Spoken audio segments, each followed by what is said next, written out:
Okay, welcome. This is a webinar for the course ADMS 707, The Politics of Education.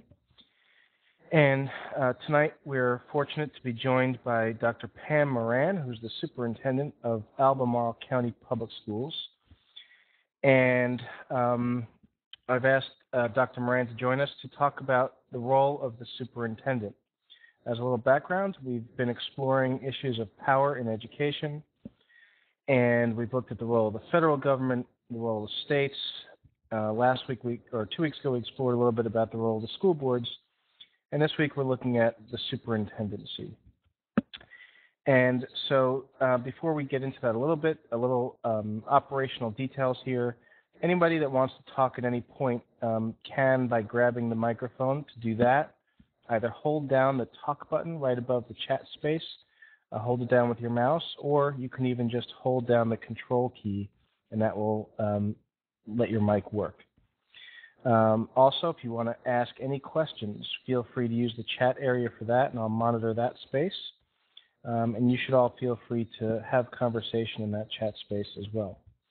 So welcome to the students of ADMS 707, as well as some friends and colleagues from the Twitter sphere, and we'll get going. So, Pam, welcome. And if you wouldn't mind, I'd love if you would start just by kind of giving us a little background on yourself and how you've come to this point in your life where you're the superintendent of a school district. It was all a really bad accident, John. I'm just kidding, and I guess that is on the record, so oh well. I started teaching in the latter part of the 1970s, 1976, 77 school year, and actually began work as a middle school teacher in sciences. I thought I was going to be chasing reptiles in the Everglades, but ended up following a man to the University of Virginia. He left, I stayed, and have been here ever since in Charlottesville. I worked as a middle school teacher. I worked after that as a director of an environmental education grant in a school division, Orange County, where I had the incredible opportunity to be able to go into classrooms from kindergarten to high school and basically support teachers in their work to incorporate environmental education themes across the curriculum. I then went into a middle school as an associate principal, was there for several years, and absolutely loved middle school kids. In my mind, are some of the most exciting personalities that we have in the K-12 spectrum. They're always interested, they're always challenging, they're always thinking, and always ready to just get dirty and get down in terms of hands-on kind of learning work. And so that was a really place that I've absolutely loved as much as anything I've ever done is work with middle school kids. People say you either are born to middle school or not. After that, I came to Albemarle County and started out as a full-time staff development coordinator. Then I went into working with science coordination, gifted education, and at that point realized that I had too many hats, stopped and said I really need to get focused, and went into an elementary school as a principal. I had been changing jobs on about a 4-year cycle, and I went into elementary and landed in a place that I could not have asked for a better experience in terms of having people teach me. The ropes of elementary education, was there for 10 years, came back into central office and went through positions as a director of curriculum instruction, assistant superintendent for student learning, and expected to retire from that job, but the superintendent that was in place at that point in time decided to retire before I could, and so 6 years ago, he left, and I threw my name in the hat for this job, and didn't expect to get it because typically superintendents don't get promoted inside their own school divisions, but did, and loved the job and just can't imagine doing anything else. So that's it. Thanks, Pam. And one of the things that's noteworthy is your experience across grade levels. You were an assistant principal at the middle school level and then worked at the elementary level. Do you think that serves you particularly well in your role as superintendent? Had to find that control button again. Yes, absolutely. In fact, I think that it's unfortunate that so few people in this day and age have that kind of experience at elementary, middle, and high school. I actually did teach high school biology for a little while. I forgot to throw that in to the mix. But the thing that I think it allows me to do is that I can pretty much walk into any space with educators and have a really quick understanding of what the challenges are and what the real joys are of working, whether it's in high school, middle school, or elementary school. Just this morning, I was in reading with a group of second graders. We're in a class where the teacher is starting worm studies. I can't stay away from worms. It's kind of the life science part of me. So I read the book, The Diary of a Worm. Some of you, if you know elementary literature, might know that title. And then kind of stuck my hands down in the muck along with the teacher and the kids to start working to build worm farms, worm factory in the classroom. But yeah, I think it's a critical skill set to be able to really understand that continuum, both vertically and horizontally, of the work of teaching and learning, PK-12. So, in addition to that, if we're really thinking about the role of the superintendent, I think the typical citizen of the community thinks of the superintendent as the CEO, the head of the organization who works with in the corporate case the advisory board, and in your case the school board. And we, as I said, we explored a couple weeks ago kind of the role of the school board in public education. You talk a little bit about what it's like to work with the school board and what your experiences have been with your board. Yeah, I will tell you that working with a school board is probably one of the biggest challenges that superintendents have anywhere, because the mix of school board members and the reasons that they choose to be on a board can range from political reasons to just absolutely social activist reasons to people that just have a real vested interest in making sure that the quality of public schools that either their child or other children have access to is the very best that can be. I happen to be fortunate to work with a school board that I would say is almost what you might call the dream team. We're almost into March Madness here, so I certainly would look at it from that perspective with that Duke love that you have, John. But what I think is probably one of the toughest things is being able to define with a school board where the work of a school board begins and ends. I will tell you that we run a very different kind of school board in terms of meeting structure from pretty much anybody I know that has school board governance. Typically, school boards are defined as having responsibility for budget, policy, and approving curriculum. I quite frankly found that one of the things that board members really want to do is they want to really get down in the trenches of the real work of schools. And that whether we as superintendents like it or not, they're going to do that. One of the things that I read that is a great book that's called The 5 Habits of Effective School Boards is a book by a guy by the name of Doug Eady. And in it, he talks about how do you transform the role of school board members from presiding over reports being given by staff to actually being actively engaged and understanding the work that you're trying to accomplish in terms of vision, mission, goal work. What's interesting to me is that we made a significant change in the structure of our meetings that I think has really helped our board to become far better educated about the work that we're trying to do with contemporary learners and learning, and also has given them an opportunity to really engage up close and personal with that work. And that's at our work session that we hold monthly. We have 2 meetings a month. One is a business session, the second is a work session. Our business sessions are kind of policy approval and reports, things that are the more traditional work that we do.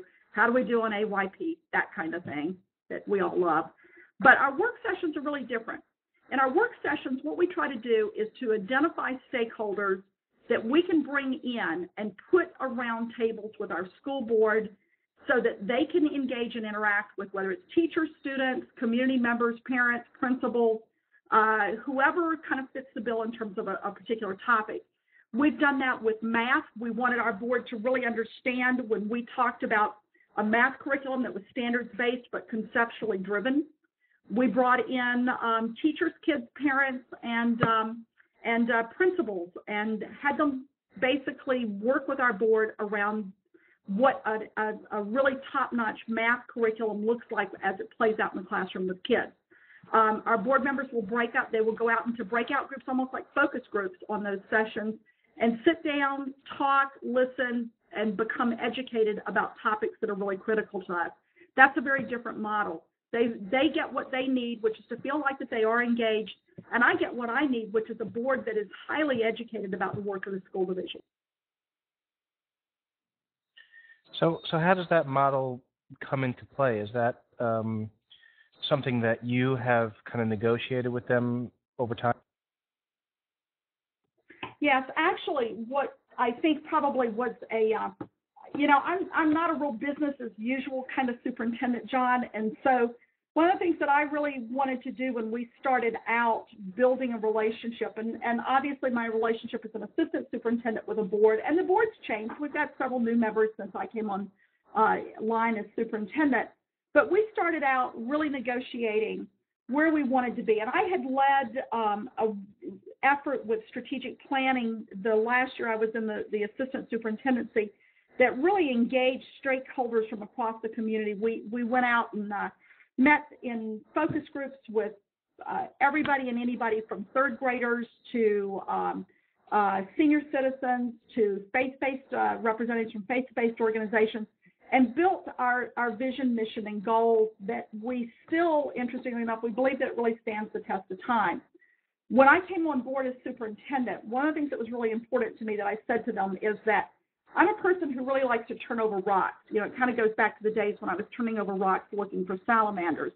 I like to see what's really underneath the superficial work that oftentimes at the superintendent's level, the school board level, that your scan of the school division only lets you see things kind of from a distance. So we started really focusing in our board retreat on how do we get underneath that superficial level. And the work session was one of the things that came out of that. We also started we wanted our board members felt like that they weren't really wanted in school, that teachers kind of like to do their work in the absence of school board members.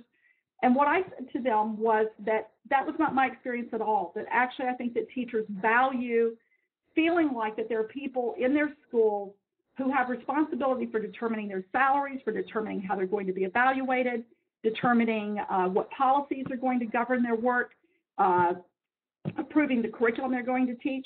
And so we started building opportunities for our board to get out in schools regularly. We kind of opened the door to them.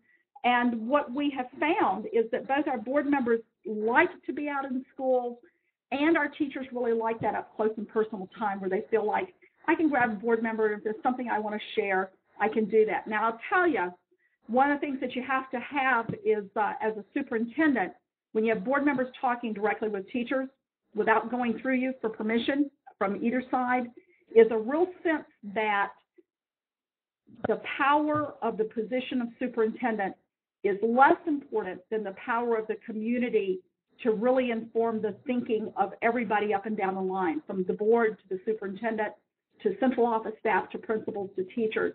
And while we never, ever get to a place where I feel like that we have that real sense of authenticity in terms of people feeling totally comfortable with those conversations, one of the things I try to do is to always make sure that door is open, and it's something that we should welcome and not try to close.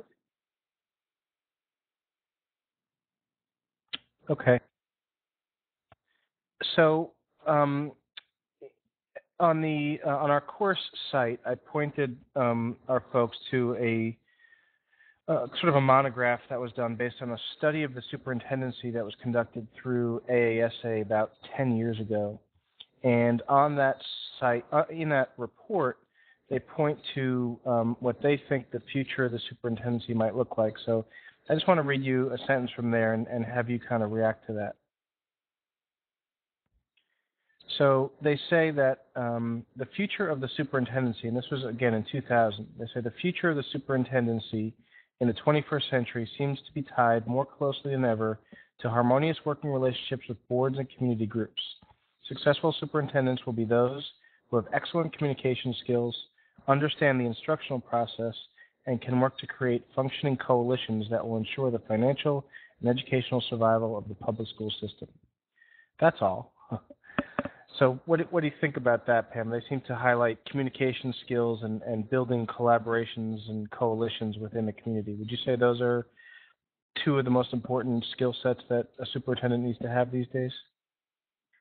Yeah, I work that work all the time. One of the things that you will find me doing in terms of communication that I've really had to push myself this last probably couple of years to really engage in social media, use of social media for communication purposes. I blog at not just my personal blog, but I blog as superintendent at k12albemarle.org. I also work with a team to maintain our K-12 Twitter site. We also have a YouTube site that we use. We've also opened up a Facebook site for communication purposes with the public. And one of the things that I have found is that communication is probably 115% of the job, that whether it's working out in the schools with teachers, whether it's working with principals, whether it's working with the public, whether it's working with individual stakeholders. I had lunch today with a person of some positional influence in our community. I wanted to talk with this person about some of the challenges that we're facing right now with budget and to enlist his support in being able to do some reaching out to folks politically in support of the school division. So sometimes it's very public and sometimes it's very behind the scenes like that.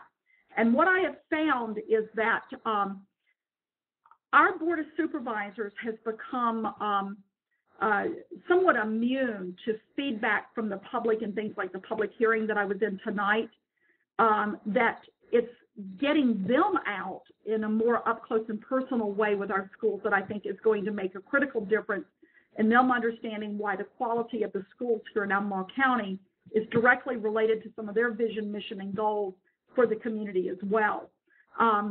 Spending that time communicating in a way that's real and that is, but listening as well as sharing information is really critical, I think, for any superintendent. I think that the other piece that is really important about that job, that's a this day and age piece, is that building those relationships with community groups makes a lot of sense. We've been working pretty intensively with our local realtors. I've spent time with them both in terms of the Realtors Association leadership team as well as with individual realtors. We found last year that when we were facing significant budget crisis, and it didn't go well for us, our realtors were out in force. I just read a blog at the Realtors Association tonight, in which the realtor that's the president of the local association was writing to provide an update to realtors from a meeting that we had with them recently over lunch. Those are the kinds of things that I think make the critical difference. I say that I believe that great educators, that good educators, that educators for life are teachers for life. And part of what I see my job as being is, when I think about it through a communication lens, I think about it through a teaching lens, that in reality, that what I'm doing to a great extent is trying to teach the community why they should value our schools, what our schools have to offer, and how our schools make a difference, not just for us, but for the state and for the nation and for the world in the long run. And so that's what I try to do, is to use teaching opportunities all the time.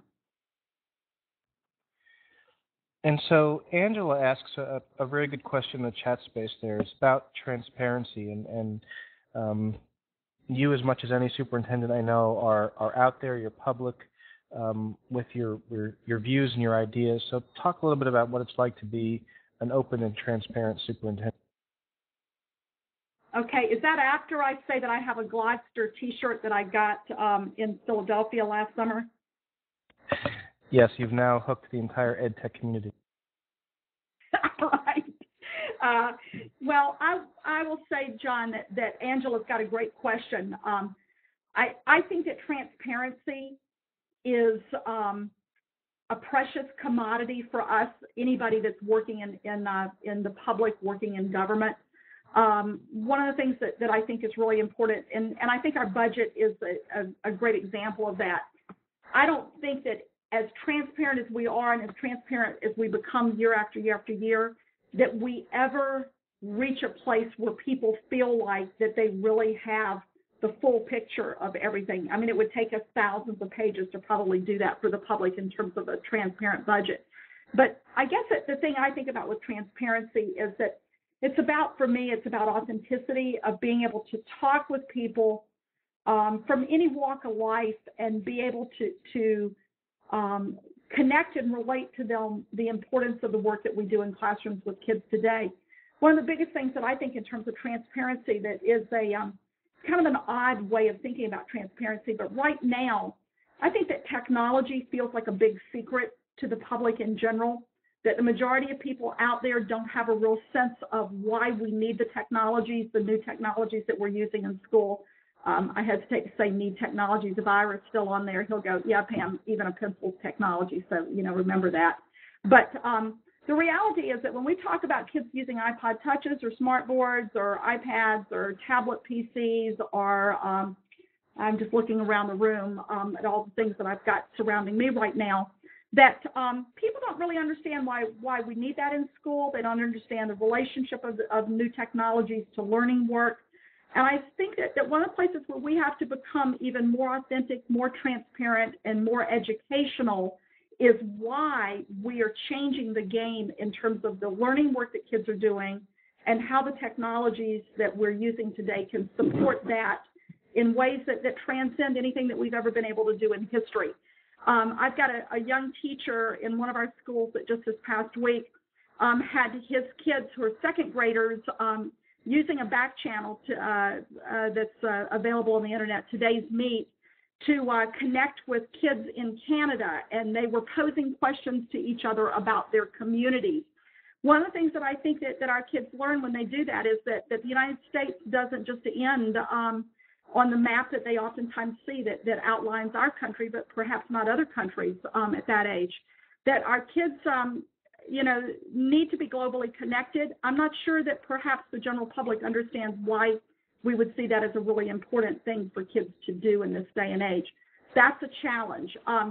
Politically, I think that that the politics of education today are as aversive towards educators and towards public schools as has ever perhaps occurred in at least my history and my understanding of history.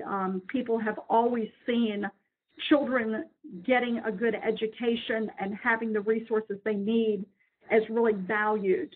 I heard my mother talk not too long ago about the idea that we've kind of lost a sense of who we are as communities of responsibility who provide services that perhaps were not provided by a prior generation and kind of paying it forward to the next.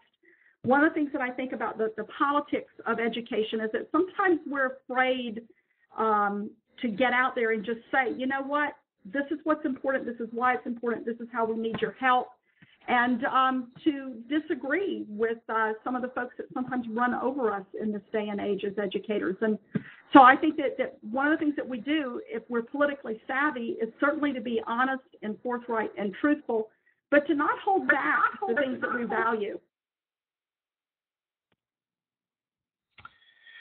So, I certainly agree this is an interesting and difficult time for those who believe in the institution of public education, and lots of people are complaining and jabbing at the institution of public schooling.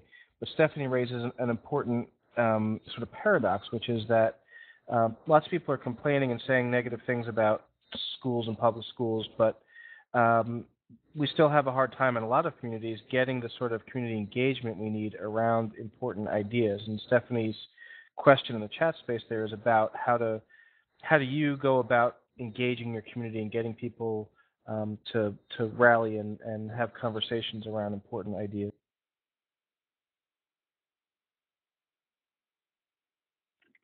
Well, I think that, John, that one of the things that is such a challenge for us today is that I don't really believe, I have a hard time being so pessimistic that I believe that the majority of people in this country don't support public schools. In fact, I think I heard recently that maybe this was from Diane Ravitch, that the most recent Gallup poll on education had the highest approval rating ever for people's own community schools, which I think is wonderful news. At the same time, one of the things that we've seen is that the national media and politicians have, to a great degree, have tarnished people's sense of what's occurring in schools across the country, that at the same time the Gallup poll for education had the lowest rating of the public for other people's schools. So highest for their own and lowest ever recorded for other people's schools. One of the things that I think we have to be able to do is to really combat that by using other sources and other ways of connecting and communicating with the public. One of the things that I think we have to be able to do is to go out in the community and not expect the community to come to us. It's why I try to get to as many opportunities to engage with parents, particularly parents that perhaps represent some of our more diverse communities, and talk with them about what's important to them, what they worry about, what they really would like to see or hear or understand about what we're doing with our schools. I was at an incredible event last summer in one of our historically Black communities, rural farm communities. Had an opportunity to spend an afternoon with a community that has very little transients and has been fairly intact for all the years of probably since the Civil War as an independent African-American community. One of the things that I heard from them is that they care about the same things that parents care about everywhere. They want their kids to get a good education. They want their children to be successful. They want them to have it better than perhaps they had it either as students or as they've had as adults. We don't have those conversations enough. We don't get out there enough. And so I think that's one of the jobs that superintendents have to really take on. And it's really easy to talk to parents whose children are getting all their needs met in our schools. And we know that if parents in middle-class schools, whether it's in Henrico or Fairfax or Scarsdale, New York, or Albemarle County, that if the budget drops, those parents are going to step in. They're going to fill that gap because they have the money to do it. And they're going to make sure that their kids are continuing to get the enrichment experiences, the project-based experiences, all of the right things for their kids. I think that the tough thing is to look out at communities that perhaps don't have those resources to bring to bear and figure out how are we going to make sure that those children don't get lost in the shuffle of more multiple choice tests piled on top of more multiple choice tests. So one of the things that we're trying to go after in Albemarle is making sure it doesn't matter where a child goes to school, whether it's in our most poverty-stricken school, perhaps it's an urban ring school, perhaps it's a rural school, that those kids, we are differentiating the resources and we're differentiating the staffing, and that we're not going to back off of that. Those kids that oftentimes we call our gap kids, the very opportunities that we sometimes cut and that are maintained by parents in middle-class schools are ones those kids need so very much, whether it's the arts, whether it's inquiry science, whether it's teachers who are able to provide great literature in the classroom for those kids to have access to, and the tools, the technology tools. It's very disturbing to me when I see a middle-class community that's able to, ratchet up the technology and put smart boards in every classroom, and to look at a school that is more challenged and they maybe have 2 smart boards in the entire school. We have a moral responsibility to level that playing field and to make sure that all of our children are getting what they need. That's part of the job of the superintendent, and part of that is the outreach to connect and support and be out there with all of our parents. And so that speaks to your role as a member of your local community. But I also note that you're very involved in organizations and work at the state level and even at the national level. Do you think that's important? And why do you find yourself getting involved in issues beyond just your local community? I don't know. Maybe it's because I'm a workaholic. I don't know. I think that I've always lived a life, and I'm not sure how I came to this, of believing that we get this one life at this point in time, and what we do has the potential to influence direction in our families, direction in our communities, direction in our state, direction in the world. My background in terms of science that I was really drawn to more than anything else that I ever did, more than biochem, more than morphology, more than any of the science courses, the courses I took in college. What I was really drawn to was an understanding of ecosystems and to ecological studies. I see us all as part of a network. I see us as all connected, and that what we do in Albemarle County has the potential through the network, through the web, to influence and connect with people in other parts of the country.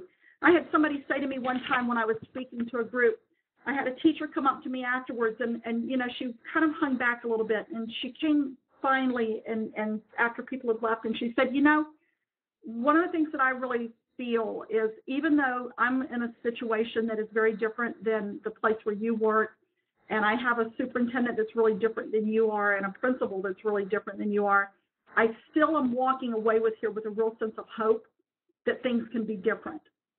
And it strikes me that what we all do is to either choose to provide to other people a sense of hope for the future, or to give people a sense that things are really bad and that there's nothing we can really do to influence anything that's going on out there. And so I try to be involved for the purpose of that, of giving people a sense when I can, and to make that connection and say, you know what, we're all in this together and we all have something to offer each other. And that's what it's all about. That's what learning's all about. That's what life's all about. And so that's kind of why I do it. I don't really have any other, I probably may not make a lot of sense, but that's kind of it. So Philip is asking about your collaboration and work with superintendents in neighboring counties. And you're in a pretty unique situation in that you're kind of wrapping around a little bit the Charlottesville city schools. And I know you work pretty closely with them. So why don't you talk a little bit about how you work with superintendents in neighboring counties? Oh, sure. It's really great. I work and have actually, it's kind of fascinating. Rosa Atkins, some folks up in the area where you're from may recognize Rosa's name. She worked in Richmond City, I think, as a director, and was also a principal and a director, I think, in Henrico County, and then went to another school division as an assistant superintendent and came to Charlottesville as superintendent. It's kind of fascinating. Rosa and I have the same birthday, and we discovered that pretty quickly. It's kind of cool to share your birthday with another superintendent. One of the things that's pretty interesting is that the city of Charlottesville is a pretty urban little city, and it's kind of a interesting city because the city of Charlottesville has one of the most highly educated communities embedded in it that you would find anywhere in the country, and that's the University of Virginia folks that live in the city. We have the same thing in the county. The city also has a fairly sizable number of kids that live in poverty in the schools, that are in their schools. They have quite a bit of Section 8 housing.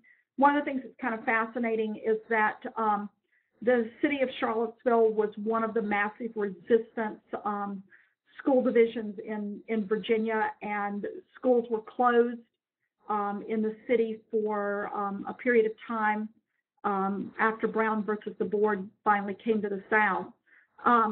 There's still a lot of emotion around that in the city and the county.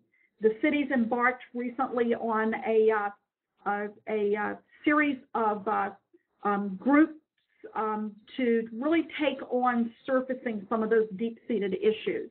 We've had a number of county people that have participated.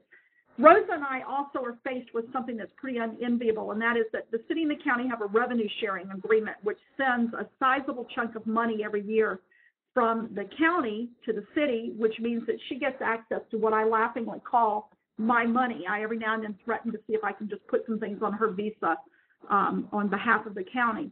But what it does, unfortunately, is that there are people in the community that really love to try to stir the pot to try to keep the city and the county schools in a state of tension.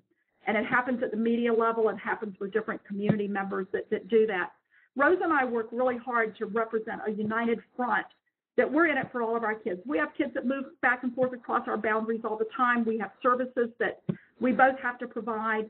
One of the things that we really believe is that we need to have people in this community see us as schools and not as city schools and county schools, because we have too much resting on all of our kids being successful and too much that we can share with each other to not do so. So we really try to go after, wherever we can, ways to really leverage our resources together.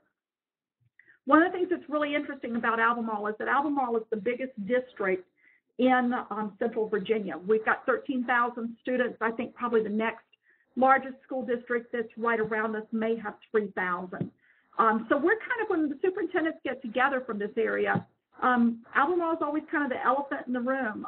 We're the ones that, people kind of look at as having the big budget, and if you want to call it a power differential, which some people really see it that way, I guess you could say that. But one of the things that I really see as pretty critical is that any time that we as superintendents can come together and figure out ways in which we can really pool our resources or leverage our resources, that it's to our advantage to do that. Whether it's teachers that in one school division that knows something or are doing something pretty well that they can share with others, that's something we need to do. I think, unfortunately, one of the things that is not in place yet, that needs to be in place, that we desperately need to do, is to really build out more of a social network of our teachers, principals, and other staff across, and kids across the region. Our teachers in Albemarle are more likely to be Skyping with teachers in other parts of the country than they would, say, with kids in Greene County. And yet, one of the things that I think about is that knowing where you live and your own community and expanding that out is kind of a natural phenomenon for children as they understand the world, is to understand that which is near them and then to move out to the larger world community. But I think that superintendents working together is really critical. What I find sometimes is that we're really in different places in terms of the direction that we feel we need to go. And that sometimes can be a challenge. Yeah, and one of the things some of the folks in the class might not be aware of is that the state is broken into various regions, and the superintendents from the regions meet somewhat regularly to deal with kind of regional issues. And we're in Region 1 here, but what region are you in, Pam? And talk a little bit about the work of that group. I'm in Region 5, and Region 5 is a large group of superintendents. We span from right here in Central Virginia with us, Louisiana, Louisa, Greene, Albemarle, the city. We go down to Buckingham. We go to Nelson. We pick up some of the valley with Augusta, Waynesboro, Staunton. We go down to Bedford, Lynchburg. So we have a pretty long and varied geography. Albemarle County by itself is 726 square miles. Our buses drive 12,000 miles a day, and we've just recently cut about 1 million miles out of our transportation by bus in Albemarle County through some cost efficiencies that we've gone after. But what we really, I would say, have been really trying to wrap ourselves around across Region 5 as much as anything is the idea of how we leverage and use our resources together. We also happen to be in a consortium, the Virginia School University consortium with UVA, and that's a place where we do staff development together. And the focus of that staff development of recent has been around what I would characterize as being more around 21st century learning skills, although embedded in that is literacy, math. Dan Mulligan has done quite a bit of work for us. That group really has tried to leverage our potential to be able to play off of each other in terms of staff development focus. One of the things that we've done is that a few years ago, when everybody was really just dying on the vine with SOL testing, and we were not able to build out formative assessments quickly enough, is that we put our teachers together across the region to develop some assessment items that could be shared in an item bank. Since that time, one of the things that we're trying to do is to wrap ourselves around how do we move away from that selective response model of assessment items and looking more at performance-based authentic assessments that we can share. So we're talking the talk and working that a little bit now too, but really trying to make sure that development-wise that we're going after how do we educate kids for contemporary times. Thanks. I don't know if you know this, but the Region 1 superintendents have their next meeting will be the speaker at the next meeting will be Dan Pink, for better or worse. But I want to take a kind of a step back and look at the broader picture, because there was a question earlier in the chat room about Common Core standards, and I won't put you on the spot if you don't feel like speaking directly to those. But what I would ask you is to talk about what it's like to be a superintendent in a time when arguably the federal government has its fingers and claws in the work of local school divisions, maybe more so than ever before.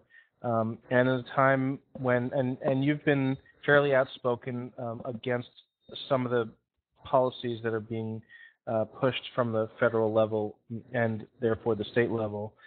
So how do you kind of reconcile your own beliefs with what's being mandated and or suggested from higher levels of government?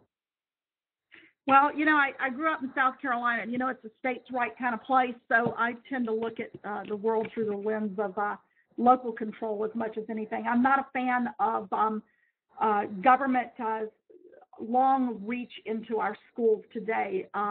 Our schools across this country are so different and so diverse in terms of communities and the needs that we have that I have a real issue with the push towards standardization that's occurring everywhere in creating what I think is at least an attempt to create cookie-cutter schools, cookie-cutter classrooms, cookie-cutter kids. I believe that as standardization increases, passion decreases in our schools. So that's just kind of straight up. I don't know if that's politically correct or not, but it's how I feel. The thing that I think about the federal government is that No Child Left Behind, in terms of that top-down drive into our schools, has been one of the most deadly things that we've done to public education in this country. I heard Arnie Duncan recently, and he said, in another 2 years, every school in the United States is going to be a failing school, or at least 98% of them. Well, he's the Secretary of Education for the United States, and if that happens, then I would say that it's because of the policies that have been created at the USDOE with the focus from the legislation out of NCLB, and not because necessarily we have 98% of the schools in this country that are failing schools. I think they need to get out. They need to figure out how to encourage radical invention and innovation work across this country. I think that we need to take lessons from the best school systems in the world. And one of those lessons that's pretty loud and clear is that go after increasing the quality, developing the capacity of teachers to teach well, and give them the freedom to really be as creative and innovative as they can be in terms of student learning. The other thing that I think is a real lesson is that you won't find in many of the top performing school systems in the world, you won't find many situations where kids are subjected to the kinds of tests that we do in this country. We're a country that was built on the industrial model. We like efficiency. We like being able to time clock things. And the tests that we give are very much a representation of that. They're cheap to score. They're cheap to produce. And unfortunately, I think the learning that's being created as a result of using those tests to the exclusion of high-quality instruction in many cases is creating a cheap sort of learning for our kids that is not going to stand the test of time for us. I would love to see the federal government playing much more of a role in terms of supporting educators across the country to really be out-of-the-box thinkers and to look at defining high-quality learning as being more than just trying to teach to standards that are very discrete and narrow. I think that the example of a friend of mine who recently visited a prospective kindergarten and found the children working on the letter A, or maybe it was X or something like that recently in March, is pretty much an example of some of what's wrong with what we're doing today, because I think that we've created this very linear model of teaching around the tests that we're giving and hold our educators hostage to that. I see passion draining from teachers. I see people that would perhaps be choosing this profession not choosing it because it's not a place where they want to live and work, and ask the question why. I think at the state level that we have a little bit of the same sort of reach down into our schools. We will be collecting in Virginia as a result of taking federal money, but have been collecting even before No Child Left Behind pretty intense levels of data on kids here in Virginia in terms of the SOLs. But we will be embarking on linking every teacher who touches kids in K-8, either in math or reading, with an SOL score. One of the things that concerns me about that is that I think anybody that's in the field of education knows that a test on one day in time does not in any way make for evaluating a teacher in terms of their capability to add value to a child's learning. I think that that's just the beginning of the slippery slope, not just in Virginia, but across the country, towards a very different kind of clock work, piecework for educators. I look around and I see incredibly talented and capable teachers all over the place. Doesn't mean we don't have problems in education. Doesn't mean that we don't have things that we need to really work on. But I think that we've created a kind of hysteria around public education in this country that's unwarranted for the majority of the 3.5 million teachers that are spread across the United States. Probably the best work that I've seen come out of either a state or a federal office is the National Ed Tech Plan. I happen to be a real proponent of it. I think it should be the next ESEA for America. I think it should actually be a learning plan, not a tech plan. And I think it could form a wonderful blueprint for the direction that we need to take in this country. But I don't hear the Secretary of Education talking about it very much, and I don't see folks at the state level seeing that as a place that they are really heading in terms of their direction. Common Core standards, probably better than a lot of state standards, but certainly not where I would see us as needing to be if we're talking about either preparing kids to work in an international workforce or to be able to work in teams to help solve global problems over the next century. I think it's kind of an incremental step away from more prescriptive standards. I know that there's some work going on right now that's also funded by the federal government to look at online assessments that perhaps are more open-ended. That's a step in the right direction. But I think the notion of trying to develop a one-size-fits-all way of doing business, whether it's in Virginia or whether it's in Albemarle County, I don't expect the schools in Albemarle County all to look just alike. We don't use common pacing guides across the entire school division. I really try to give our teachers as much freedom as possible. I think Corey may be on here. Corey could speak to that, to do what they think that a child needs in order to be a learner.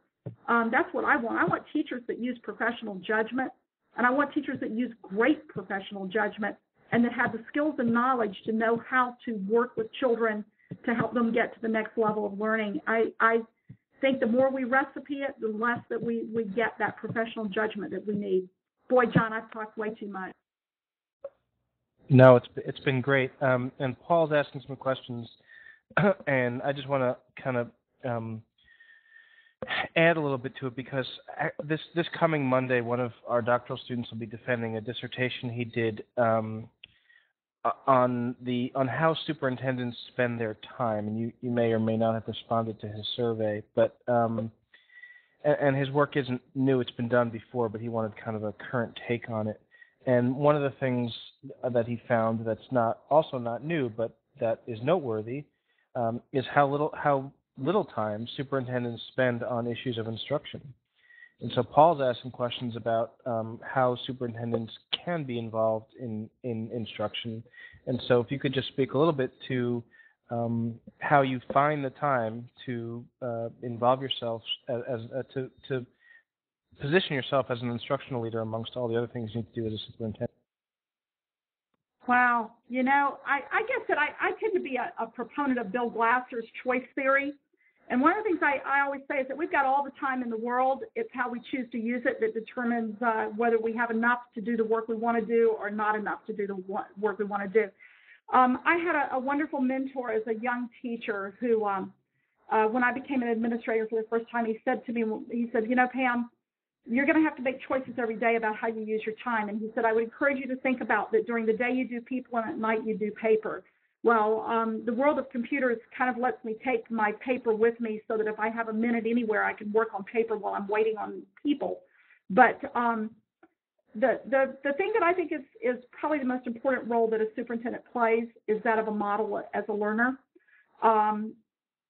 I've had to really push myself with technology. I wasn't born into this world, and there are people that want to dispute whether there's really a digital divide or not today between the older and younger generations.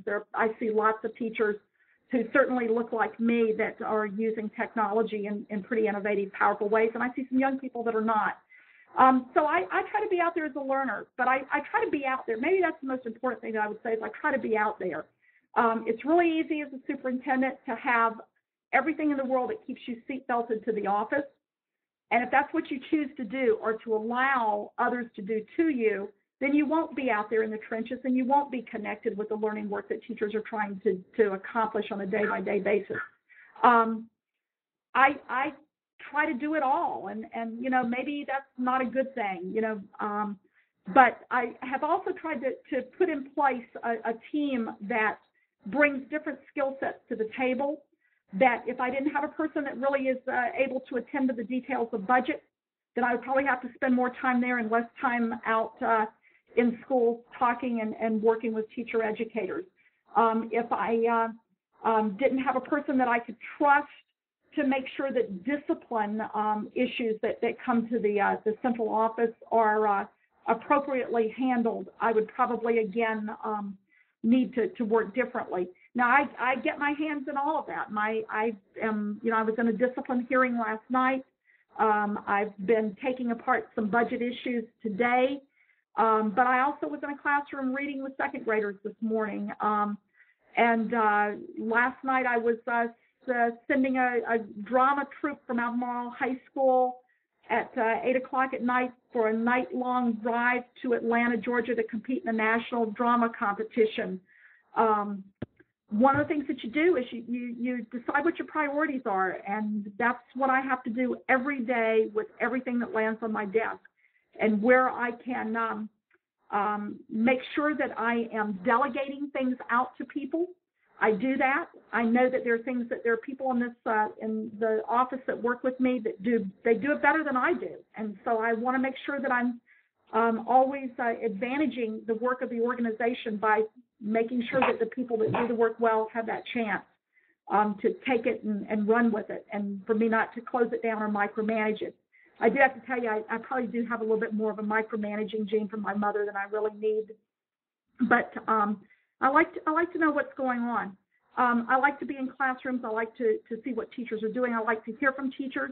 I like to be able to reinforce teachers, to remind people that what they're doing is what some people might say is God's work, that it's the work of that we pay forward for generations to come, and that my job as a superintendent is to support, facilitate, model, and make sure that learning is absolutely the center of everything we do, every decision that we make, no matter what.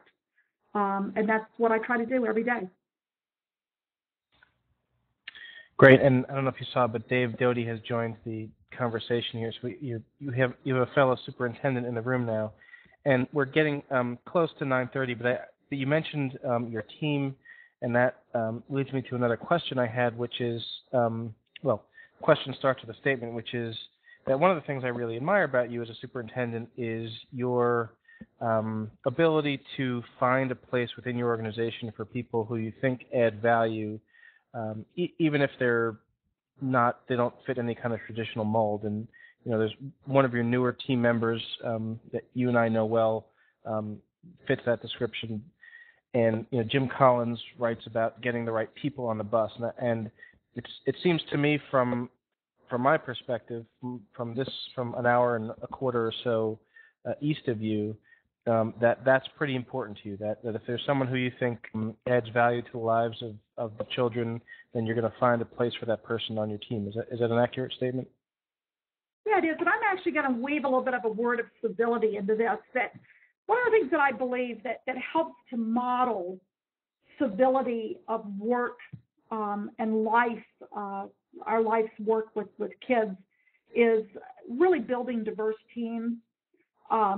It's really important to me to have people that bring different ideas to the table, who find that their ideas are regarded and respected, even if they may not be the normative idea that's being put on the table, or the idea that represents the status quo, or the idea that's the least expensive, or the idea that perhaps is most acceptable to the political winds that blow through our schools at any level, whether it's the teacher politics, the principal politics, or the community politics. That being able to build teams that have different strengths. I am a real believer in the work of Johansson, that wrote the Medici Effect, that diverse teams, while they may struggle a little bit building that sense of how we're going to work together initially, in the long run, the collective intelligence and the innovation that comes out of those teams is far superior than teams that are built around people who think alike, look alike, and behave alike. So I really appreciate having people that challenge me, that put different ideas on the table, that really go after different perspectives and different ways of thinking about the work we do and how we can solve our way to a higher level of learning work with kids.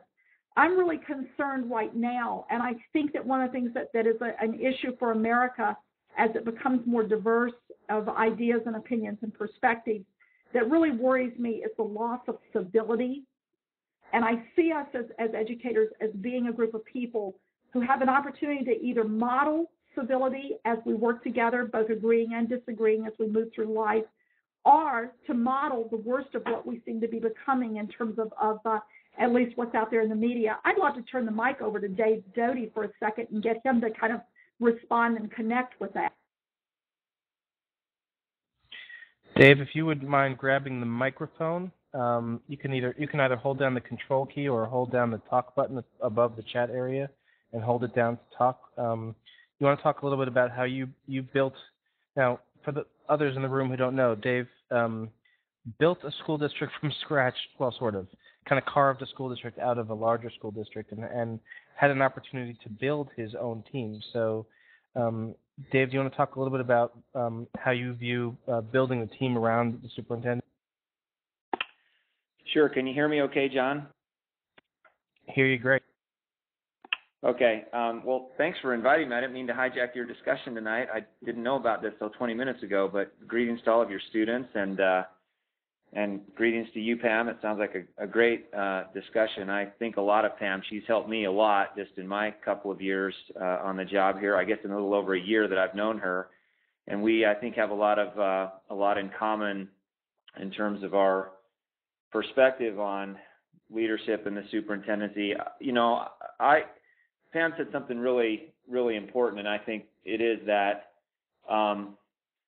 we're so sort of locked into, in public ed across this country, into sort of what I would call kind of traditional paths towards the superintendency or towards leadership in public schools. And I really tried to kind of shake up that paradigm, if you will, when I started this job. I really feel like, a sort of a mantra that I use a lot with my staff and with parents and others is that, gone are the days when public schools exist just to serve the public. We're there to build the public. And, if we're not actively striving to build that public by reaching out to, other stakeholders and business people and parents and all kinds of the press, all kinds of people like that, we're going to find ourselves in real danger of non-existence, I think, in a few years, or of irrelevance. And so I really made a deliberate effort from the beginning to bring in some people onto my senior leadership team who really had no background whatsoever in public ed in the traditional sense. My two senior communications staff were both senior reporters from one of our major newspapers. My chief of staff has a long career as basically a political lobbyist. He's worked on several senatorial campaigns and with state legislators throughout the state, so he understands the political environment very well. We've brought in some other people with sort of non-traditional experience, and so our team's pretty diverse in terms of people's backgrounds and their perspectives and their viewpoints, and sometimes that can cause some strain, but I think overall it's been a positive thing. One of the things that I did from the beginning was just kind of deliberately make a decision to not necessarily try to delineate job descriptions and then find people to fit those descriptions. I tried to find the right people and then let them carve the jobs out for themselves, or find where they fit once I had the people. So, that's not been without some bumps in the road, but generally speaking, I think it's worked pretty well to go after the right people and then find the position on the field that they're best suited for. And I'll continue to do that. Let me just talk briefly. Pam asked me to just comment about the importance of civility. And I think it's really important not only to insist on civility and professionalism across the board with one's staff and with your leadership teams, but as Pam indicated, to hopefully model that out in the public. And I'll just give you guys a really brief sort of an anecdote that just happened to me last night, or over the weekend, actually. We had one of our high schools, the girls basketball team, played in the state championship this past Saturday, and they were a big underdog going into the game. The team that they were playing in the finals was a team that had won 48 games in a row between last year and this year. So they were undefeated all last year, won the state title, undefeated all this year, came in heavily favored in the state championship game, and our girls won the game by about 10 points. So it was a pretty big upset, and as you might guess, at the end of the game, the girls on the other team, a lot of them were in tears. They were pretty disappointed. And I actually did not see this happen at the end of the game, but the next day I was looking at the press report of the game in one of our newspapers, and they had about a 20 photo gallery online, and one of the photos really caught my attention, and it was a photo of the mother of the star player on our team giving a hug to the star player on the other team at the end of the game. And you can see that the tears kind of coming down this girl's cheeks, and obviously you don't know what was being said, but you can deduce what was being said by the parent. And so at our school board meeting last night, we invited the whole team to our board meeting to be recognized and honor them in the public. And I decided to do something kind of special for this mother. And I asked my staff to put together a nice framed picture. We got a color, reproduction of the print of the photo from the newspaper. We put that in a frame, and I wrote a handwritten note that I put in one corner of the frame, commending her for her behavior and sportsmanship. And then she didn't know anything about it. We just asked her to be at the board meeting with her daughter and with the rest of the team.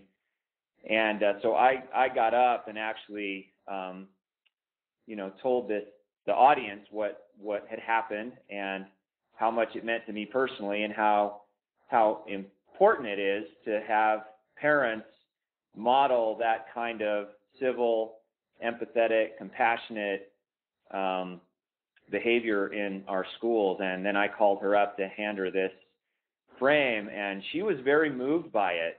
She was in tears herself when she came up to get it. And I commented to my staff today that, in the two years plus that I've been doing this job, that was one of the most rewarding things that I've done personally. And, I just think we need to do more to sort of seek those things out, to notice them, and then when we do notice them, to reward them. I just saw tonight on Twitter that the 2020 ratings from, I don't know if it was tonight or last night or when it was, but I guess they interviewed Charlie Sheen, and it was like the highest ratings that 2020 has ever had. And I just thought, what a shame, here we are celebrating some of the worst behavior you could ever imagine by somebody, and yet, a woman like this who does something completely quietly and without any expectation of recognition, it goes completely unrecognized unless we as leaders, make an attempt to call it out and reward it, especially in front of our young people. So, going back to something Pam said just a few minutes ago, I think we have to remember that whether we're actually in a classroom, whether we're working with staff, whether we're at a board meeting, we are always educating people. And I hope that, you guys as prospective superintendents or prospective, building level leaders will always remember that, because sometimes I really believe that, small levers move big boulders. And sometimes, the power of recognizing an individual, I think, has a lot more power than we sometimes realize. Thank you so much, Dave. And we're past our time, but I'm going to keep going because I've got you all here. And Pam, if it's okay with you, we'll keep going just for a little bit. I just want to ask kind of one more question, which is just kind of your concluding thoughts about maybe the future of the superintendency. Do you think it's an evolving position, or are there certain skills that are timeless? And maybe speak even specifically to your work with social media to engage your communities, and do you think more superintendents will develop those kind of skills to do the work of the superintendency? And Pam and or Dave can kind of take that.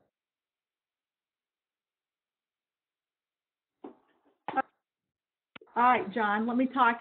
And I'd love to kick that same question to Eric Williams for just a moment, since he's online. It'd be great for folks to hear from a third superintendent in the room tonight.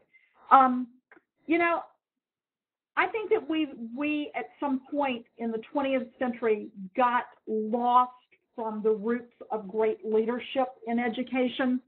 I'm not going to go into the history and probably would get some of it wrong anyway, but one of the things that I really believe is that we really defined principals and superintendents as being people who were more about managing widgets than working with people. And one of the things that I've always believed is that great leaders, first and foremost, have a sense of how to intuit and connect with people in such a way that they can lead. I don't know, it sounds kind of trite to say lead from the heart, lead from the soul, lead from not just the mind, but to really be people who realize that the work that we do is about the tribe, that it's about helping to educate our young people so that they can step up to the plate and take over, that we can pass the banner to them, so to speak, as they grow into adulthood and eventually become the leaders of our tribes. I think that we, in going to a world in which schools were still on an agrarian calendar, but really were operating as factory schools, that we really have lost touch as leaders with what our real mission work is, which is to basically help be sure that this next generation has not just the cognitively developed skill sets they need, but also beyond that they have the responsibility to the community to that continues to carry forward the best of who we've always been in terms of community.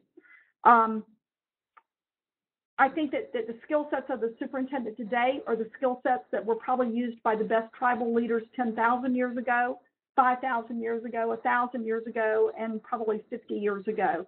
One of the things that I look for in principals is, while I'm not always looking for, people to be dancing on the tabletops kind of people, I had a principal say to me that one time, said, I'll never be as good as so-and-so because, that person's always out there and is kind of a dancing on the tabletops kind of person.